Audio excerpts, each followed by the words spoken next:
السلام عليكم ورحمة الله تعالى وبركاته. أعزائي تلاميذ السنة الثانية إعدادي مسلك دولي، مرحبا بكم. في هذا الفيديو غادي نشوفوا الجزء الثاني من درس التشوهات التكتونية les déformations tectoniques. Donc on va voir la séquence de les déformations souples les plis، يعني التشوهات المرنة اللي كنسميوهم بالطيات اللي هما les plis.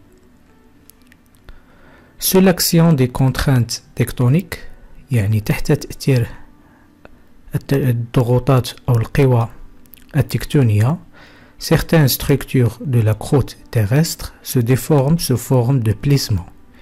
يعني بعض بنيات، وهنا كنتكلموا على الصخور التي تشكل القشرة الأرضية، donc se déforme يعني أنها تتشوه، وهذا التشوه هذا هو على شكل التواءات كيتسموا بالطيات. Alors quels sont les différents types de plis، يعني شنو هي مختلف أنواع هاد الطيات. Quelle est la nature des contraintes tectoniques responsables de ce pli ou bien de ces plis. إذن النوع ديال يعني القوى التكتونية اللي مسؤولة عن التشكل ديال هاد الطيات. Donc A exemple de paysage géologique plissé، يعني نماذج ديال مناظر جيولوجية تظهر التواءات اللي كنسميوها بالطيات. Donc document 1 paysage géologique de la région de Riche montrant un plissement sous forme d'un synclinal. إذن كيف ما كتشوفوا معايا هنايا les roches qui constituent cette région donc ont subi un plissement، يعني خضعوا يعني تم التواؤها وعطاونا دونك هذا سي ان بلي يعني طيه. اذا النوع ديالها سي ان بليسمون او بيان ان بلي سانكلينال، يعني طيه اللي هي مقعره، ومن بعد غادي نفهموا مزيان الفرق بيناتهم. دونك كيف قالوا لنا هنايا لا كوش ا هذه اللي عندنا الفوق دونك اي بلي ريسونت كو لي دو كوش بي و سي، يعني الطبقه ا احدث من الطبقه بي والطبقه سي. دونك هادشي كنعرفوه فيما يخص مبادئ او مبدا التراكب لو برانسيب دو سوبربوزيسيون اللي قريتوه في الاولى اعدادي. دونك الطبقه اللي كتكون فوق هي الطبقه الاحدث. Document 2 paysage géologique montrant un plissement sous forme d'un anticlinal. اذا هنا عندنا طيه، ولكن هاد الطيه هادي سي ان بلي دونك اللي هو انتيكلينال اللي هي طيه محدبه، وهنا كانت عندنا طيه مقعره سانكلينال. دونك لا كوش سي بريم اي بلوس انسيان، اذا هي الاقدم كو لي دو كوش بي بريم اي ا بريم.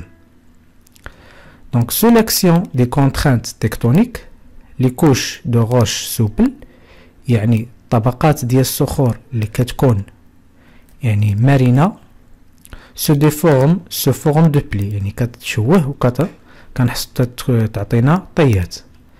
سي ديرني سو بريزونت سو فورم دو سانكلينو، يعني ممكن ان الطيات تكون مقعره او بيان دونتيكلينو، يعني طيات اللي هي محدبه.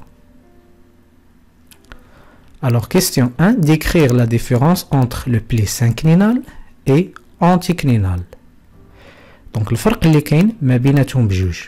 Pli anticlinal formé d'une succession de courbures converse vers le haut، يعني لا رجعنا لهنايا فين عندنا انتيكلينال، اذا الطبقات اللي عندنا هنايا كيف قالنا سي بريم بي بريم و ا بريم، اذا هي طبقات اللي التقوس ديالها دونك كيكون متجه نحو الاعلى، يعني التحدب ديالها غادي نحو الاعلى.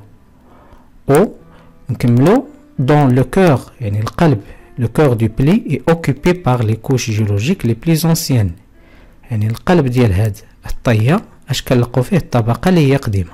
اذا هاد الطيه هادي سي لا سوبي دونك ليغوزيون، الى تعرضات للتعريه يعني الحت اش غادي يوقع، غادي نلقاو بان الوسط اللي هو القلب ديالها شنو فيه بي بريم، بي بريم اللي هي الطبقه اللي قدم من ا بريم كيف قالوا لنا هنايا في المعطيات.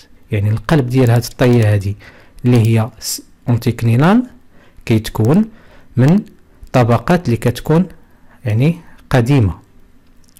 بلي سانكلينال طية اللي هي مقعرة formée d'une succession de courbures convexes vers le bas. إذا هنايا التحدب كيكون عندنا نحو الأسفل كيف ما كنشوفو، وبالنسبة للقلب ديال الطية لو كور ديالها اشنو فيه؟ دونك فيه هنايا أ بريم، و أ بريم هي لا كوش لا بلي ريسونت، يعني هي الأحدث. إذا القلب ديالها كيكون فيه الطبقة الأحدث. Donc, dans le cœur du pli est occupé par les couches géologiques les plus récentes. يعني أحدث الطبقات هما اللي كيكونوا في القلب ديال هاد الطية. إذا هذا الفرق ما بيناتهم. دو identifier les éléments du pli. تعرفوا دابا على العناصر اللي كتكون منها الطية، سواء le pli اللي هو anticlinal ولا synclinal. Donc, on a dans le document 3 schéma montrant les différents éléments d'un pli. إذا شنو هما هاد العناصر اللي كتكون منهم الطية؟ دونك عندنا لا شارنيير دو بلي، شارنيير هنا شارنيير دو لونتيكلينال اللي هي هادي اللي كنشوفو هو هاد الخط هذا، وعندنا هنايا لا شارنيير دو سانكلينال ديال الطية اللي هي مقعرة، حيت عندنا هنايا طية كيف كتشوفو اونتيكلينال، وعندنا لوطخ اللي هي سانكلينال. دونك من بعد غادي نشوفو شنو المعنى ديال لا شارنيير. كتكون كذلك من اون سيرفاس اللي هي اكسيال او فلون دو بلي، عندنا لي فلون ديالها، وعندنا لاكس دو بلي. الوغ دابا نبداو بكل واحد فيهم. لو فلون دو بلي، شنو هو لو فلون دو بلي؟ سي لا بارتي سيتوي انتر لا شارنيير دو بلي اونتيكلينال اي سيل دو بلي سانكلينال. اذا يعني هو هذاك الجزء اللي كيتواجد ما بين هاد لا شارنيير ديال لو بلي سانكلينال، يعني هاد الجهه هادي او وهادي، وما بين لا شارنيير ديال لو بلي اللي هو سانكلينال. اذا ما بين لونتيكلينال والسانكلينال، يعني هادو هما اللي كنسميوهم لي فلون، الجانب ديال الطيه. اكس دو بلي، اكس دو سيميتري دو بلي، يعني المحور ديال التماثل ديال الطيه. إذا هنايا هاد لي دو بارتي هادو سون سيميتريك، يعني متماثلين بالنسبة لاش؟ بالنسبة لاكس ديال لو بلي هو هذا. ثم عندنا لا شارنيير. اشنو هي لا شارنيير؟ سي لا لين كي باس باغ لي كوربور ماكسيمال دون كوش دو بلي. إذا هنايا هاد لا لين هادي اللي دايرين شارنيير د لونتيكلينال، هنا حيت عندنا بلي اللي هو اونتيكلينال. دونك هاد لا لين هادي كتربط لينا لي بوين فين كاين عندنا لا كوربور ماكسيمال، يعني التقوس الاقصى هنايا، ونفس الشيء هنايا بالنسبه لهاد السانكلينال. اذا لا شارنيير قلنا هو داك الخط اللي كيربط اولا كيمر من يعني مناطق اللي كيكون فيها التقوس لي كوربار لي كوربور ماكسيمال دون كوش دو بلين، واحد الطبقه اللي كتشكل هاد الطيه.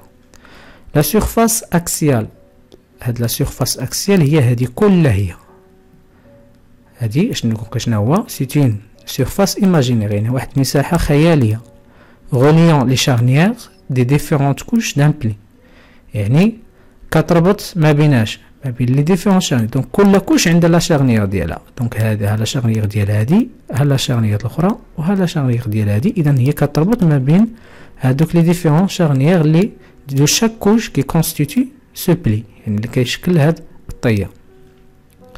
ننتقلوا لبي كيلكو تيب دو بلي، يعني انواع ديال الطيات. دونك اون ا 4 تيب. دونك بلي droit, pli déjeté, pli en genou et pli couché. Pli droit. نبداو بالبلي droit. الوغ شنو هما لي كاركتيرستيك ديالو، الخاصيات ديالو؟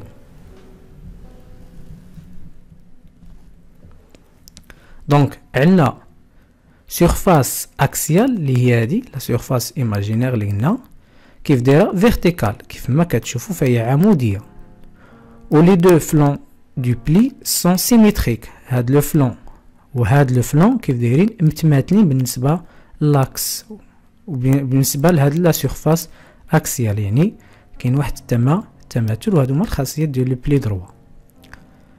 بلي ديجتي دونك سيرفاس اكسيال اوبليك مساحه اللي كنشوفو هنايا هاد لا سيرفاس اكسيال مساحه محوريه اللي هي مائله. لي بونداج دي دو فلون سون ديفيرون، يعني الميلان ديال هاد لي دو فلون هادو فهو يعني متعارض. بلي اون جونو سيرفاس اكسيال اوبليك دونك مائله.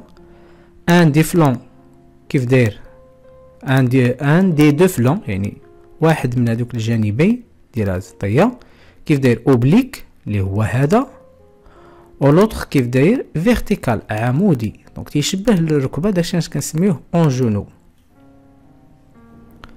بلي كوشي سيرفاس اكسيال سيمي اوريزونتال، يعني واحد لا سيرفاس اكسيال اللي هي شبه افقيه.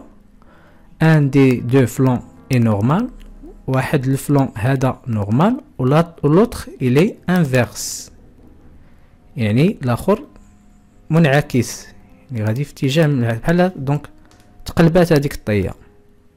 دونك هذيك كوشي كنسميوها راقده. نمشيو الان نشوفو سي مانيبيلاسيون بور كومبروندر لا ناتور دي فورس ريسبونسابل دي بلي، يعني مناوله باش نفهمو الطبيعه ديال القوى المسؤوله عن التشكل ديال الطيات.